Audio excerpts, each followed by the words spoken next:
Hello friends, अक्षर English academy की online spoken English course में एक बार फिर से आपका स्वागत है। और आज का ये जो नया क्वेश्चन वर्ड है वेयर का इस्तेमाल किस तरीके से करेंगे और कैसे क्वेश्चन बनाएंगे वो इस वीडियो में हम देखेंगे। जितने सारे क्वेश्चंस बनाना, क्योंकि जब आपसे कोई क्वेश्चन पूछा जाता है तो आप आंसर तो दे लेते हैं, लेकिन जवाब क्वेश्चन बनाने में हमें दिक्कत होती है, इसीलिए क्वेश्चन बनाना भी हमें आना चाहिए। तो क्वेश्चन बनाने का तरीका बिल्कुल एक ही जैसा होता है, बस क्वेश्चन वर्ड लगातार बदलते जाते हैं। बस इसके लिए करना क्या होगा, आपको अगर टेंसेस आपको अगर नहीं आते हैं तो ये वीडियो आपको समझ में नहीं आएंगे। अगर टेंसेस की प्रैक्टिस आपने नहीं किया है, इस कोर्स में आपको टेंसेस की प्रैक्टिस आपको बेसिक लेवल में कराई गई है। अगर अच्छे से आपने प्रैक्टिस नहीं किया है, टेंसेस के स्ट्रक्चर्स आपको नहीं पता है, तो ये क्वेश्चन वर्ड वाले जो अभी वीडियो चल रहे हैं, ये वीडियोज आपको समझ में नहीं आने वाले हैं। तो वो वीडियो आप देख लीजिए। अगर नहीं देखा है, आपने प्रैक्टिस नहीं किया है बेसिक लेवल पे, अगर बेसिक लेवल में आपने किया होगा, हमें उम्मीद है किया होगा, अगर नहीं किया है तो वो वीडियो जा कर के आप देखिए, स्ट्रक्चर समझिए, फिर आपको ये अच्छे से समझ में आएंगे। सो वेयर मीन्स होता है कहाँ, इसका स्ट्रक्चर क्या होता है। किसी भी क्वेश्चन बनाने का स्ट्रक्चर एक ही होता है। क्वेश्चन वर्ड स्टार्टिंग में आता है, फिर हेल्पिंग वर्ब आती है, फिर सब्जेक्ट आता है, मेन वर्ब आता है, ऑब्जेक्ट आता है, क्वेश्चन वर्ड आता है, क्वेश्चन मार्क आता है। ये स्ट्रक्चर्स में helping verb, subject, main verb, object, ये सारी चीजें बदलती रहती हैं, लेकिन स्ट्रक्चर यही रहता है। ये टेंस के आधार पे बदलती रहती हैं।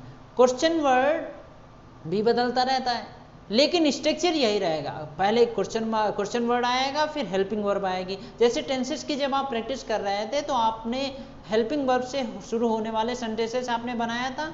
जैसे do you speak in English आपने प्रैक्टिस किया था। Yes I speak in English, no I don't speak in English. Do you go to college, yes I go to college, no I do not go to college. तो वहां पर आपने helping verb से शुरू होने वाले सेंटेंसेस की आपने प्रैक्टिस किया था। तो यहाँ पर उसके आगे क्वेश्चन वर्ड आपको लगा देना है। तो स्ट्रक्चर आपके सामने है, स्ट्रक्चर अपनी कॉपी पे लिख लीजिएगा, फिर आप ये क्वेश्चन समझना स्टार्ट करिएगा और इसके बाद वीडियो देखने के बाद अपने आप से भी आप क्वेश्चन बनाइएगा, ठीक है।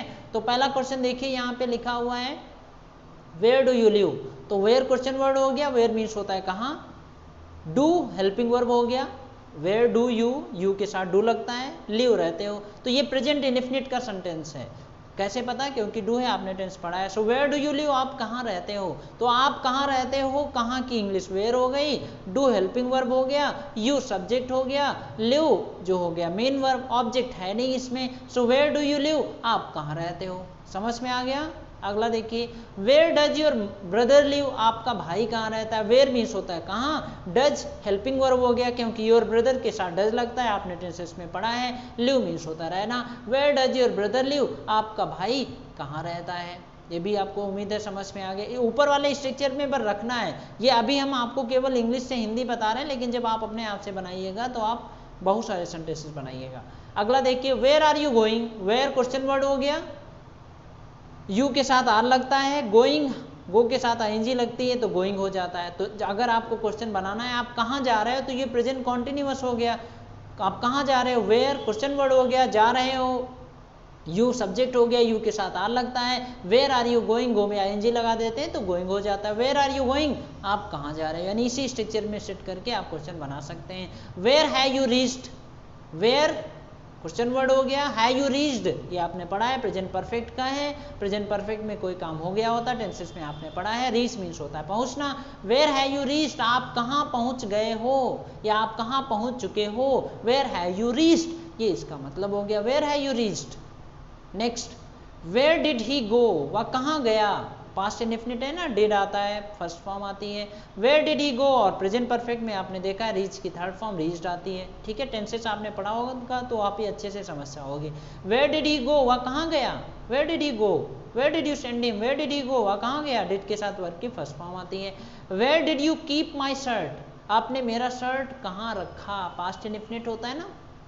Where did you keep my shirt, keep means होता है रखना, रखा पास्ट इंडेफिनिट है। वेयर क्वेश्चन वर्ड हो गया, डिड यू के साथ डिड लगता है, उसके बाद वर्ब की फर्स्ट फॉर्म आती है, माई शर्ट ऑब्जेक्ट हो गया। Where did you keep my shirt, आपने मेरा शर्ट कहाँ रखा। टेंसेस की अगर आपने प्रैक्टिस अच्छे से की है तो ये बहुत आसानी से आप समझ जाओगे। नेक्स्ट है, where did you find this book, ये किताब आपको कहाँ मिली, past indefinite. Where did you find verb की first form, this book, where did you find this book, ये किताब आपको कहाँ मिली। I also want to buy this book, मैं भी यह किताब खरीदना चाहता हूँ। ठीक है। Next, where does this road go, where question word हो गया, does this road singular subject हो गया इसीलिए डज लगा। Where does this road go, या रोड कहाँ जाती है, where does this road go.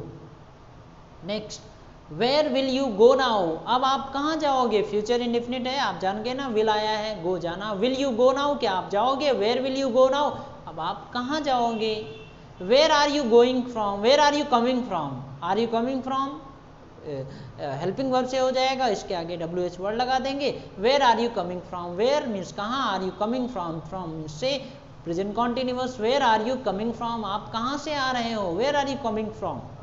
Where have you come from, आप कहाँ से आए हो, present perfect, where have you come, come की थर्ड फॉर्म कम हो गई, where have you come from आप कहाँ से आए हो।